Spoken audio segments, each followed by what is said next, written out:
नमस्कार, बहुत स्वागत है आपका। मैं हूं दिलीप मिश्रा और आप देख रहे हैं SKI मीडिया।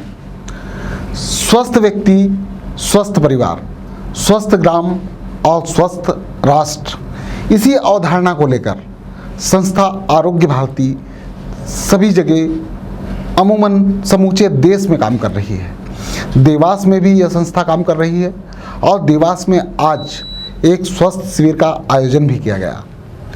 तो आखिर यह आरोग्य भारती क्या है और कैसे काम करती है, इस पर चर्चा करने के लिए आज हमारे साथ मौजूद हैं डॉक्टर SK लाड़ और डॉक्टर NP दुबे। बहुत बहुत स्वागत है सर आपका। धन्यवाद। सर, मैं जानना चाहूँगा कि ये जो आरोग्य भारती संस्था है, यह क्या है और किस तरह से काम कर रही है? आरोग्य भारती राष्ट्रीय स्वयंसेवक संघ की एक की साथी संस्था है, जिसकी की स्थापना सन 2002 के अंदर की गई थी जी। और तभी से ये पूरे भारत के अंदर कार्य कर रही है। लेकिन उसके कार्य का जो प्रचार जो है वो थोड़ा कम था जी। अभी कोरोना काल के बाद में ये संस्था और ज़्यादा जागृत होकर के कार्य करना चालू हुई है, क्योंकि कोरोना की महामारी के अंदर जिस तरह से देश के अंदर स्वास्थ्य के प्रति लोगों के अंदर जागरूकता और जानकारी की ज़रूरत थी, उसके बाद में इसका कार्यक्रम ज़्यादा प्रचार प्रसार कर रहे हैं। और इस मार्च के अंदर देवास के डॉक्टरों को चिन्हित करके हम लोगों को आरोग्य भारती का कार्य करने के लिए जिम्मेदारी दी गई है, उत्तरदायित्व दिया गया है। उसमें मुझे संस्था का अध्यक्ष बना करके और कार्यभार दिया है।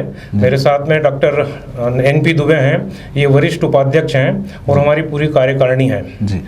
और प्रमुख लोग कौन कौन हैं जो इसके मुख्य केंद्र बिंदु हैं? इसके प्रमुख कार्यकर्ताओं के अंदर हमारी पूरी कार्यकारिणी के सदस्य और हमारे सबसे वरिष्ठतम चिकित्सक डॉक्टर DP श्रीवास्तव साहब, डॉक्टर अजय करकरे साहब, डॉक्टर इंद्रदीप अरोरा साहब, डॉक्टर श्रीमती संध्या खरे, डॉक्टर अनुराधा देवकर और अन्य भी बहुत सारे चिकित्सक इससे जुड़े हुए हैं। इसमें ये चिकित्सक केवल मार्गदर्शन और अग्रिम श्रेणी के कार्यकर्ता हैं, लेकिन इस संस्था के अंदर ग्रामीण क्षेत्र के छोटे से छोटे स्वास्थ्य कार्यकर्ता को भी हम जोड़ करके और उसे भी आरोग्य भारती का प्राथमिक सदस्य बना करके और उसको भी उचित मार्गदर्शन दे करके स्वास्थ्य के प्रति ग्रामीणों को जागरूक बनाने के लिए का हमारा उद्देश्य है। तो इस आरोग्य भारती के अंदर जो है सभी लोग जो कि स्वास्थ्य से के प्रति प्रतिबद्ध हैं, उन सबको जोड़ने का हमारा उद्देश्य है जी। ये देवास जिले में कहाँ कार्य कर रही है और देवास में किस तरह से आप लोगों ने रणनीति बनाई है कि किस तरह से ये काम करेगी? देखिए, देवास जिले के अंदर हमको अभी मार्च के अंदर इसका कार्यभार दिया है जी। और जो आरोग्य भारती के जो मेन कार्य क्षेत्र हैं, उन सभी कार्य क्षेत्रों के अंदर हम लोग कार्य करेंगे जी। जो मुख्य कार्य क्षेत्र हैं आरोग्य भारती के, वो आरोग्य मित्र योजना है जी। आरोग्य मित्र योजना मतलब हर व्यक्ति को स्वास्थ्य के प्रति जागरूक करने का है। दूसरा है इसका विद्यालय स्वास्थ्य कार्यक्रम, अपना ग्राम स्वस्थ ग्राम, उसके बाद सूर्य नमस्कार और योग प्रशिक्षण, औषधीय पौधा परिचय एवं रोपण, घर के उपचार, प्राथमिकोपचार प्रशिक्षण, मधुमेह योग प्रबंधन, भारतीय स्वास्थ्य चिंतन और चिकित्सा विद्यार्थी कार्य जी। आरोग्य भारती की देवास शाखा ने अभी 1 महीने पहले ही कार्य करना शुरू किया है जी। तो हम लोग जो सरल काम हैं उनको पहले करते हुए और इन सभी 10 जो कार्य बिंदु हैं उनके क्षेत्र के अंदर कार्य करेंगे। अब मैं डॉक्टर दुबे साहब आपसे ये जानना चाहूँगा कि आरोग्य भारती ने देवास में पहला शिविर अभी आयोजित किया था जी। तो शिविर किस तरह से हुआ, शिविर में क्या क्या किया गया, थोड़ी सी जानकारी दीजिए। देखिए, सबसे पहले तो मैं आरोग्य भारती का सूत्र वाक्य आपको बता रहा हूँ जी। धर्म अर्थ मोक्ष नाम आरोग्य मुतमतम, मतलब अर्थ धर्म और मोक्ष का मूल ही आरोग्य जी। और इसका जो सूत्र वाक्य दूसरा है स्वस्थ व्यक्ति, स्वस्थ परिवार, स्वस्थ ग्राम और स्वस्थ राष्ट्र जी। और दूसरा इनका सर्वे भवन्तु सुखिनः सर्वे सन्तु निरामया, सभी के सुखी और आरोग्य हेतु शुभकामना, ये इनका मूल मंत्र, मूल उद्देश्य है। शिविर का मूल उद्देश्य सबसे पहले ये था, जिस बस्ती में हम गए थे वहाँ पे जो नशा कुछ लोग करते हैं, बीड़ी, सिगरेट, तंबाकू, गांजा, शराब, उसके बारे में उनको जागरूकता पैदा करना कि इसको कैसे छोड़ा जाए, इससे कैसे बचा जाए, अगर छूट नहीं रही तो दवाई की दी जाए, दवाई लेने के बाद भी नहीं छूट रहा है तो जो केंद्र रहते हैं नशा मुक्ति उनमें कैसा भेजा जाए, ये उद्देश्य था। इसके ऊपर अपने समझाइश दी गई और उसके बाद जो अन्य व्यक्ति की जो साधारण बीमारियां जो रहती, सर्दी, जुकाम, खांसी, कमर दर्द, घबराहट, चक्कर, इसके बारे में भी उनका निराकरण करके उनको दवाइयाँ भी दी गई और आगे क्या जाँच करना है ये भी उनको समझाया गया कि भाई आपके पास अगर कम फाइनेंशियल आपकी वो है तो आप MG अस्पताल में जाके करा सकते हैं, अमलताज में करा सकते हैं, दीनदयाल कोई कार्ड हो तो उससे करा सकते हैं, और आपकी वो एक योजना जो गवर्नमेंट की अभी है उससे करा सकते हैं। उसके अलावा कम से कम 150 मरीज वहाँ पे आए, उनका हमने सभी लोगों ने स्वास्थ्य परीक्षण करा और आँख का भी एक कैंप लगा था, आँख के डॉक्टर साहब ने भी उसमें स्वास्थ्य परीक्षण करा। और उसके बाद फिर हमने फॉलोअप के लिए भी उनको ये समझाइश दी है कि अगर आपको इसके बाद भी कोई प्रॉब्लम रहे तो हम सभी डॉक्टरों के नंबर, उनका परिचय उनके पास है कि आप निःशुल्क हमसे आके परामर्श कर सकते हैं। ऐसा नहीं कि एक बार के बाद। सर, जो अगर बात नशा मुक्ति की जाए तो नशा मुक्ति के लिए अवेयरनेस के कई कार्यक्रम होते भी रहते हैं, लेकिन जैसा कि आपने कहा कि उनको अवेयरनेस बढ़ाने के लिए उनको समझाइश दी गई और उसके अलावा जिनको ज़रूरत है दवा के माध्यम से भी, तो क्या नशा मुक्ति के लिए कोई मेडिसिन भी ऐसी हैं कि जिनके जरिए जो है नशे से मुक्त कराया जा सकता है? हाँ, उसकी दवाइयाँ आती हैं, लेकिन उसके लिए जो मरीज को भर्ती करना पड़ता है जी। आप ऐसा नहीं छोड़ सकते, घर पे रह के उसका इलाज नहीं कर सकते, क्योंकि घर पे रहेगा तो वो करेगा ही नशा, और अगर उसको आपने एडमिट कराया तो वहाँ सब व्यवस्थाएं रहती हैं, वहाँ वो नशा नहीं कर सकता है, उसको दवाइयाँ दी जा सकती हैं, उन दवाइयों का कितना असर है ये देखा जाता है। अब ये जो नशा मुक्ति केंद्र ये प्राइवेट भी रहते हैं, NGO के द्वारा भी रहते हैं, तो उनको एड्रेस भी हमने दिए हैं कि आप यहाँ पे कर सकते हैं। बड़े बड़े हॉस्पिटल्स में भी है, अरविंदो में भी है, गवर्नमेंट के इसमें भी है, और उसका तरीका भी बताया। मैं एक बहुत साधारण तरीका आपको बताता हूँ बीड़ी या सिगरेट छुड़ाने का। एक व्यक्ति से मैंने पूछा कि आप कितनी सिगरेट पीते हैं? उनने कहा साहब हम 10 सिगरेट पीते हैं, एक पैकेट। मैंने कहा आप पहले दिन से ही आधी सिगरेट पी के फेंक दीजिए तो आपकी 5 हो गई जी। और आप 10 पीते हैं तो एक दिन आप 5 पिए जी, फिर 5 से 4 करें, फिर 3 करें, और ऐसा आप कोशिश करें, धीरे धीरे विल पावर बढ़ाएं। उसके लिए हमने योगा, प्राणायाम और वो भी उनको बताया कि इससे आपका विल पावर बढ़ेगा, इच्छा शक्ति बढ़ेगी, ताकि आप इसको छोड़ सकें। कई नशा जो इस समय की सबसे बड़ी सामाजिक बुराई है जी, और अमूमन समूचे देश में ये चीज़ देखने को मिल रही है, देश क्या दुनिया में देखने को मिल रही है। और जिस तरह से आपने कहा कि इसके लिए व्यक्ति को एडमिट करना पड़ता है नशा मुक्ति केंद्र पर, कई परिवार नशे में बर्बाद हो रहे हैं। परिवार के लोग चाहते हैं कि उनके घर का सदस्य नशा छोड़ दे, लेकिन उन्हें जानकारी नहीं है। अगर वो एडमिट कराना पड़ता है तो कितने दिन के लिए, ये कितने दिन का कोर्स है, कितने दिन का ट्रीटमेंट लगेगा, कितने दिन एडमिट कराना होगा और लगभग कितना खर्चा आता होगा? वो उसकी सीवियरिटी पे डिपेंड करता है कि उसको कितना असर हो चुका है। 1 महीने से लेके 15 दिन से लेके 2 या 3 महीने तक भी करा सकते हैं। अब इसमें कुछ जो पेशेंट बियर कर सकते हैं, जो खर्चा उठा सकते हैं, उनके लिए पैकेज हैं 7,000 का, 9,000 का, 10,000 का, प्राइवेट, सेमी प्राइवेट और इस टाइप से। और अपने गवर्नमेंट द्वारा प्रदत्त जो सुविधा हैं उसमें फ्री ऑफ चार्ज रहता है जी। दवाइयाँ रहती हैं, स्पेशलिस्ट दवाइयाँ देते हैं, कितना डोज देना है, कितना नहीं देना है, आज उसको कितना फ़र्क पड़ा, कल कितनी देना है, और आगे उसको कैसा टेपर करना, मतलब कम करना है डोज का, इस हिसाब से उसको 2 या 3 महीने कम से कम रुकने की ज़रूरत पड़ेगी अगर बहुत ज़्यादा वो नशे के गिरफ्त में है तो। अब मैं डॉक्टर लाड साहब आपसे जानना चाहूँगा कि आरोग्य भारती के बैनर तले जिस तरह आपने आज पहला शिविर किया और तकरीबन 150-200 लोगों का उपचार किया और उन्हें समझाइश दी, अवेयरनेस लाए, क्या इसी तरह से अवेयरनेस को लेकर, एक आम पब्लिक में अवेयरनेस को लेकर, फर्स्ट एड को लेकर, अवेयरनेस को लेकर आपका कोई बड़ा कार्यक्रम कोई करने जा रहे हैं देवास जिले में आप? हाँ, हमारे जो आगामी कार्यक्रम हैं वो लोगों के अंदर स्वास्थ्य के प्रति जागरूकता करने के लिए जो है ग्रामीण क्षेत्र के अंदर हम अभी 2 शिविर लगाने का आयोजन कर रहे हैं कि ग्रामीण क्षेत्र की जनता को स्वास्थ्य के प्रति जागरूक करने के लिए किस तरह से मतलब जागरूक किया जा सके, जिससे कि मूल उद्देश्य आरोग्य भारती का है कि व्यक्ति बीमार ही ना पड़े, स्वस्थ रहने के जो तरीके हैं वो सिखाना है। तो स्वस्थ रहने के तरीके सभी तरह के, व्यायाम से लेकर के और नेचुरोपैथी के अंदर आसपास की जड़ी बूटियाँ, हमारे जो पुराने टाइम की जो वो हैं विधाएं हैं, उन सबको जागृत करके स्वस्थ रहने के सारे तरीके, स्वस्थ आहार, स्वस्थ जीवन का ही मूल उद्देश्य आरोग्य भारती का है जी। और चूंकि ये संस्था जो है व्यक्ति विशेष के नाम से मतलब या व्यक्ति विशेष को देकर के नहीं है, इसलिए छोटे से छोटे कार्यकर्ता को भी उतना ही महत्व है जितना किसी पदाधिकारी को है। तो हम ग्रामीण क्षेत्र के भी हर स्वास्थ्यकर्ता को इसके साथ में जोड़ करके वहाँ जागरूकता के कैंप लगाने का हमारा कार्यक्रम है। डॉक्टर दुबे साहब, आपसे मैं ये जानना चाहूँगा कि एक सबसे बड़ी समस्या जो देखने में आती है वो पहला एक्सीडेंट, जो सड़कों पर होते हैं जी, जो घरों पर होते हैं, और दूसरा बिजली के करंट लगना। ऐसी स्थिति में एक आम लोगों को मतलब क्या जानकारी होना चाहिए, किस तरह से उसे जागरूक होना चाहिए?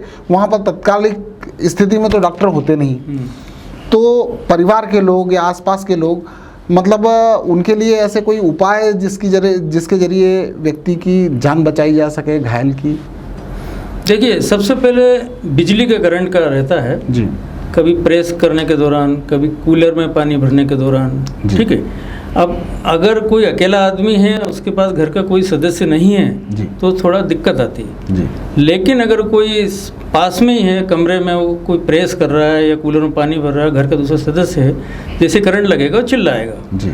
तो सबसे पहले कोशिश करें कि वो जो प्लग है उसको बंद करें। वो नहीं हो पाए तो लकड़ी के द्वारा या कोई ऐसी चीज़ कुचालक के द्वारा उसको दूर करने की कोशिश करें।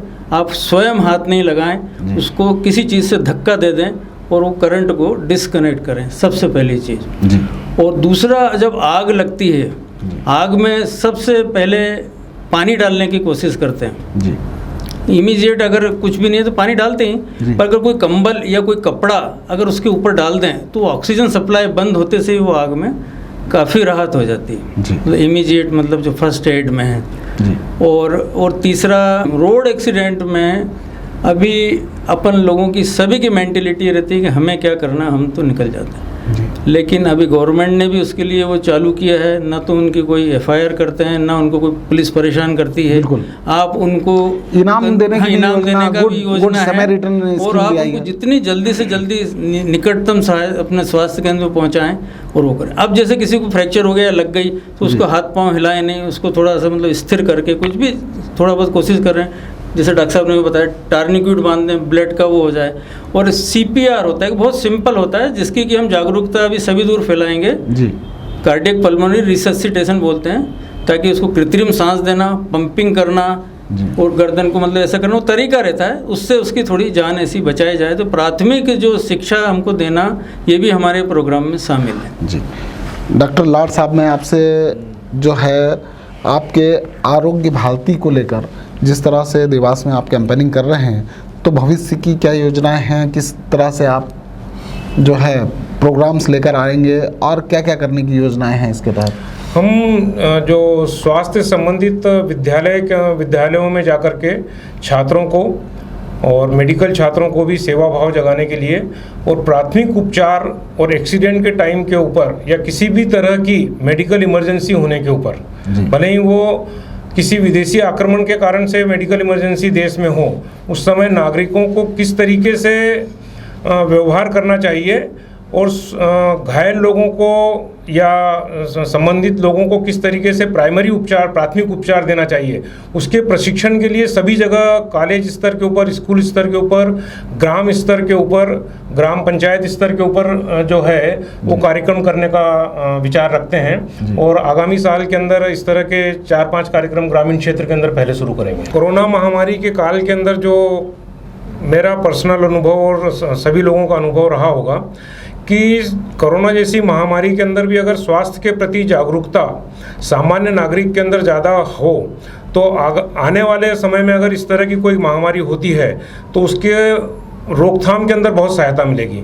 अगर हमारे जन जन के अंदर स्वास्थ्य के प्रति जागरूकता रहेगी तो भविष्य में आने वाली किसी भी महामारी को हम बहुत अच्छे तरीके से निपट सकते हैं और उसके अंदर बीमारों की संख्या बहुत कम होगी।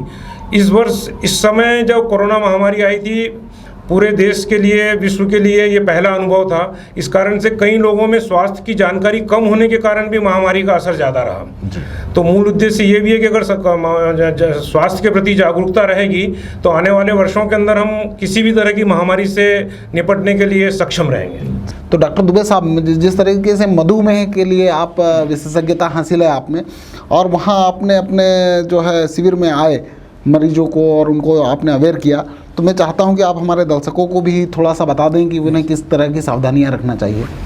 देखिए, मधुमेह पर विजय प्राप्त करना तो बहुत मुश्किल है, लेकिन उचित आहार और विहार से हम मधुमेह को काफ़ी स्तर तक कंट्रोल करके रख सकते हैं। इसका सबसे पहला मूल मंत्र है कि मधुमेह हो ही नहीं।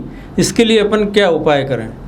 उसके लिए सबसे पहला जो अपना है कि आप योगा है, एक्सरसाइज है, इसके लिए सभी दूर बोला जाता है, लेकिन आलस की वजह से या काम की अधिकता की वजह से या समय नहीं मिलने की वजह से बहुत लोग नहीं करते हैं। तो मेरा यही कहना है कि आप कुछ मत करिए, आप केवल 45 मिनट रोज़ सुबह घूमने जाइए। जी, prevention is better than curation. आपको भले से मधुमेह हो या नहीं हो, और आप 10-10 मिनट 3 तरह के योगासन करें, अनुलोम विलोम, कपालभाति और तितली आसन।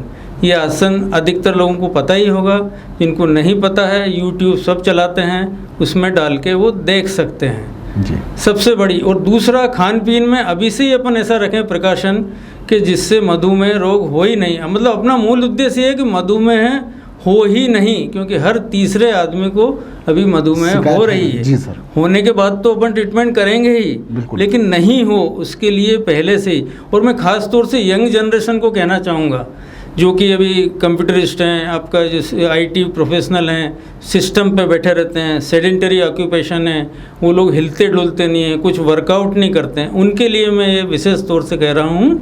और डाइट में आप सबसे पहले सलाद को बढ़ाइए, हरी सब्जी बढ़ाइए, फल सभी तरह के बढ़ाइए, दूध लीजिए, आलू चावल कम लीजिए, घी आप ले सकते हैं कम मात्रा में, शक्कर कम से कम लें, और ड्राई फ्रूट अवश्य खाएं। ड्राई फ्रूट यानी नट्स, इसमें बहुत सारी बीमारियों को बचाने की मादा रहता है। इसमें किशमिश, काजू, बादाम, अंजीर, अखरोट, ये ज़रूर थोड़ी थोड़ी मात्रा में लेना चाहिए जी।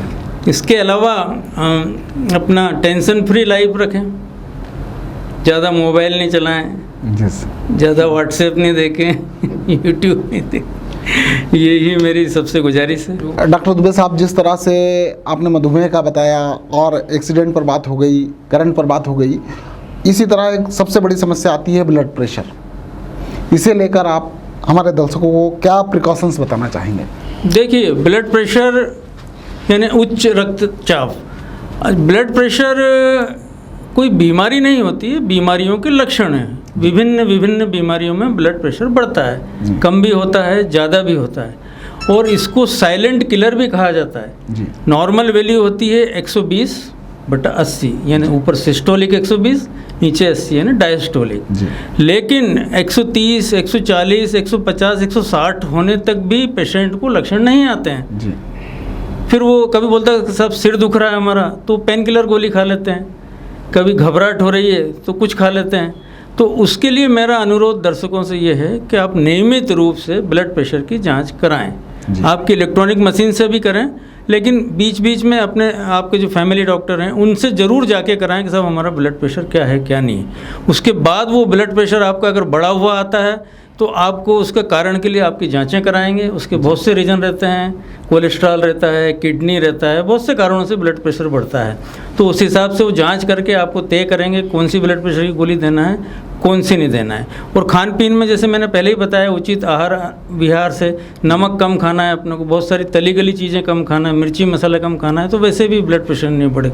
और अपना तनाव रहित जीवन शैली अगर अपनाएं योगा रहे, एक्सरसाइज रहे, वर्कआउट रहे तो वैसे ही ब्लड प्रेशर नहीं बढ़ेगा। यानी ब्लड प्रेशर की स्थिति में सेल्फ प्रिस्क्रिप्शन लेने की बजाय डॉक्टर की सलाह जरूर लें। यस। और डॉक्टर की एडवाइस पर ही वे जी अपना उपचार करें। बिल्कुल। जी। मतलब मन से कोई पेन किलर गोली या दूसरी तकलीफ की नहीं लें। हाँ, कई बार डॉक्टर से ऐसा होता है जांच कि थोड़ा बहुत हुआ आदमी हाँ, मेडिकल चला हाँ, जाता है, बस। टेबलेट ले लेता सिर है। दुख रहा है, उन्होंने कहा दवाई ले लें, लेकिन उसका कारण ब्लड प्रेशर भी हो सकता है। जी तो उसको फिर आगे चल के वो हृदय रोग में परिवर्तित हो जाता है। जी। तो उसके लिए अपने को सावधानी रखना बहुत जरूरी है। तो ये थे हमारे साथ डॉक्टर लाड़ और डॉक्टर दुबे, जिन्होंने तमाम हेल्थ टिप्स दी और यह भी बताया कि आरोग्य भारती किस तरह काम कर रही है और किस तरह एक हेल्थ कैंप तो लगा ही रही है, उसके अलावा आम जनता में हेल्थ के प्रति अवेयरनेस लाने के लिए क्या क्या काम कर रही है और आगे की क्या कार्य योजना है। बहुत बहुत धन्यवाद। Thank you sir.